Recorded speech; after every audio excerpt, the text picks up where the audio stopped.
Hi friends, అందరూ బాగున్నారా? మేమైతే చాలా బాగున్నాం అండ్ మీరు కూడా బాగున్నారనే అనుకుంటున్నాను.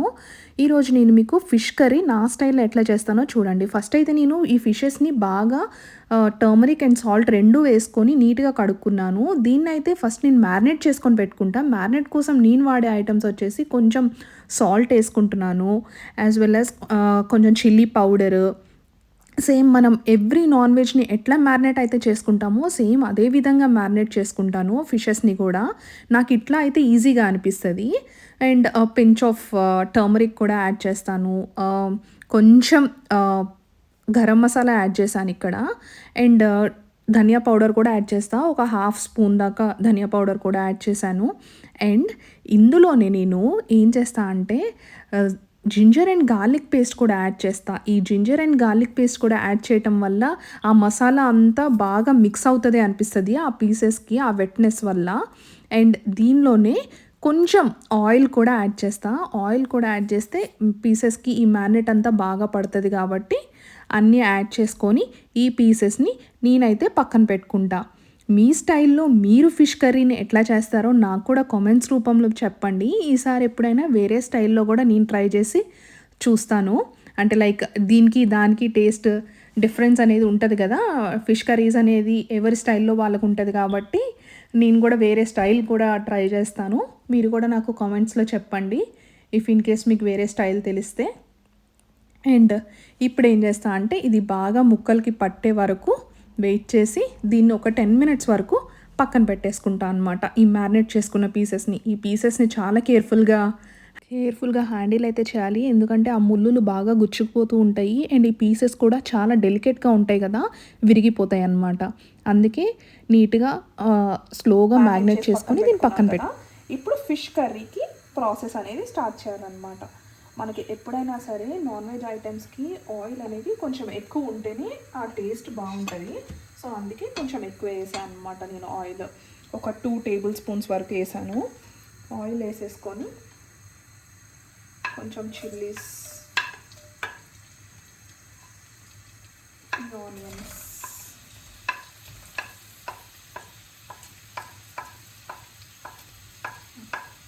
ఈ రెండింటిని ఇట్లా ఆయిల్లో వేసుకొని చక్కగా ఇట్లాగా ఆనియన్స్ మగ్గే వరకు మనం వెయిట్ చేయాలన్నమాట. ఇఫ్ ఇన్ కేస్ మీకు ఆనియన్స్ త్వరగా మగ్గాలి అంటే చిన్న టిప్ ఏంటంటే మనము సాల్ట్ వేసుకొని, అంటే లైక్ నాకు అట్లా అనిపిస్తుంది, బట్ మీకు ఎట్లా అనిపిస్తుందో నాకైతే తెలీదు. కానీ నేనైతే ఏం చేస్తానంటే ఒక పించ్ ఆఫ్ సాల్ట్ వేస్తా, సో దట్ ఆనియన్స్ అనేవి తొందరగా మగ్గుతాయి. ఇలా ఆనియన్స్ కొంచెం లైట్ బ్రౌన్ అయ్యేదాకా మనం ఆనియన్స్ని వేయించుకోవాలన్నమాట. ఇప్పుడు ఏం చేయాలంటే గ్యాస్ని కొంచెం సిమ్లో పెట్టుకొని ఇప్పుడు మనం ఏదైతే మ్యారినేట్ చేసుకొని పెట్టుకున్న పీసెస్ ఉంటాయి కదా, వాటిని నీట్గా పేర్చుకోవాలన్నమాట. ఎందుకంటే మనము చికెన్ కర్రీ, మటన్ కర్రీ లాగా దీన్ని బాగా తిప్పేయలేము కదా పీసెస్ని. సో ఇట్లా పేర్చుకుంటే మనకి ఈజీగా ఉంటుంది అండ్ బాగా మగ్గుతాయి కూడా పీసెస్.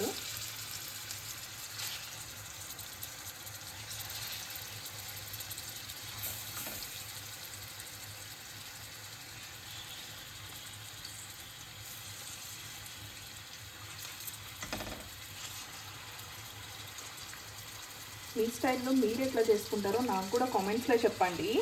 ఇది యాక్చువల్లీ శ్రీ వాళ్ళ మమ్మీ రెసిపీ అన్నమాట. నేను కూడా ఆవిడ దగ్గరే నేర్చుకున్నా. చాలా బాగా చేస్తుంది మా అత్తయ్య.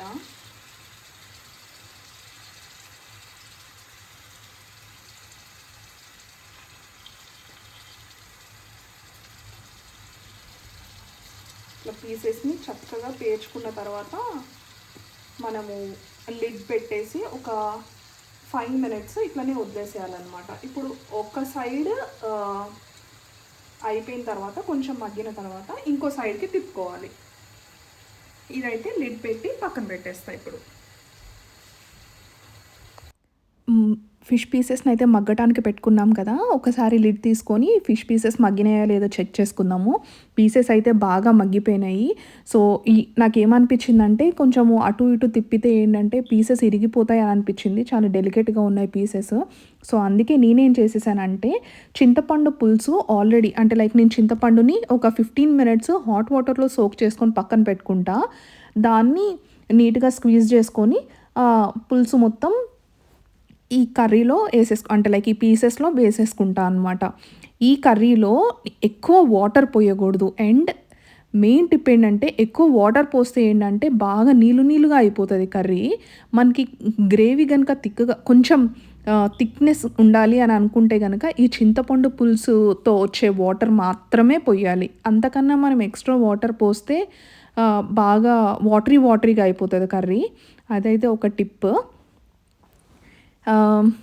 ఈ చింతపండు అంతా యేసుకున్న తర్వాత జస్ట్ ఒక చిన్న మిక్స్ ఇచ్చేసి, మిక్స్ అంటే లైక్ బాగా కలిపేయకూడదు పీసెస్‌ని. జస్ట్ ఇట్లా కదిలించుకొని మళ్ళీ మనము ఉడకబెట్టుకోవాలనమాట. సేమ్ ఆ లిడ్ పెట్టుకొని బాగా సిమ్‌లో పెట్టుకొని ఉడకనివ్వాలి ఈ పీసెస్ అనేది. ఉడకనివ్వడానికి కొంచెం టైం పడతది. ఒక 10 మినిట్స్ వరకు టైం పడతది. జస్ట్ లిడ్ పెట్టేసి క్లోజ్ చేసేయటమే. కొంచెం ఇట్లా మగ్గిన తర్వాత మనం ఏం చేయాలంటే సాల్ట్ అండ్ చిల్లీ పౌడర్ అన్నీ కరెక్ట్గా సరిపోయాయో లేదో చూసుకోవాలి. ఫిష్ కర్రీకి మెయిన్ ఇంగ్రీడియంట్ వచ్చేసి మెంతుపిండి, కొంచెం జీరా కూడా వేసుకోవాలన్నమాట. ఈ రెండిటి వల్లనే మనకి ఫిష్ కర్రీ టేస్ట్ అనేది వస్తుంది. వేసుకొని స్టేజ్లో నేనేం చేస్తానంటే కొంచెం కొత్తిమీర వేసుకుంటా. అండ్ లాస్ట్లో కూడా నేను గార్నిషింగ్కి కూడా కొత్తిమీర యూజ్ చేస్తాను. బట్ ఈ స్టేజ్లో వేస్తే ఏంటంటే ఆ ఫ్లేవర్ కూడా మనకి చాలా బాగా అనిపిస్తుంది కర్రీలో మిక్స్ అయ్యి. అందుకే నేను ఈ స్టేజ్లో కూడా కొంచెం కొత్తిమీర అయితే వేసుకుంటా. వేసుకొని కొంచెం లిడ్ పెట్టేసి ఒక 5 మినిట్స్ ఉడకనిస్తా ఇట్లనే. ఫిష్ కర్రీని ఎప్పుడైనా సరే సిమ్లో పెట్టి ఉడికించుకుంటూ ఉండాలి. అండ్ మనం ఎక్కువ తిప్పకూడదు కర్రీని, ఎందుకంటే పీసెస్ అనేవి చిదిరిపోతాయి ఎక్కువ తిప్పితే. ఇది మగ్గే లోపల నేనేం చేస్తా అంటే ఫిష్ ఫ్రైకి ఆయిల్ అయితే పెట్టుకున్నా. ఈ బౌల్లో నేను ఆల్రెడీ మ్యారినేట్ చేసుకొని అయితే పక్కన పెట్టుకున్నా ఫిష్ పీసెస్ని. ఈ పీసెస్లో సేమ్ నేను ఇందాక ఫిష్ కర్రీకి చూపించినట్టు చేస్తాను మ్యారినేట్ కూడా. బట్ దీనిలో ఒక ఇంగ్రీడియంట్ ఎక్స్ట్రా అయితే యాడ్ చేస్తా. ఇది వచ్చేసి నేను ఇందులో కార్న్ఫ్లోర్ అయితే యూజ్ చేస్తా. దీన్ని ఆయిల్లో చక్కగా ఫ్రై చేసుకోవడానికి వేసేసుకుంటున్నా.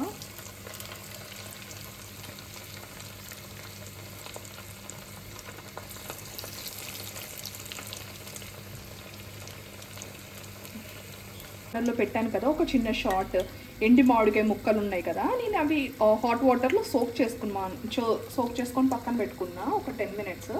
ఈ మామిడికాయ ముక్కలను కూడా ఇందులో కలిపేస్తాం. ఆ పుల్లదనం చాలా బాగుంటుంది కదా ఫిష్ కర్రీలో మామిడికాయ ముక్కలు కూడా వేస్తే.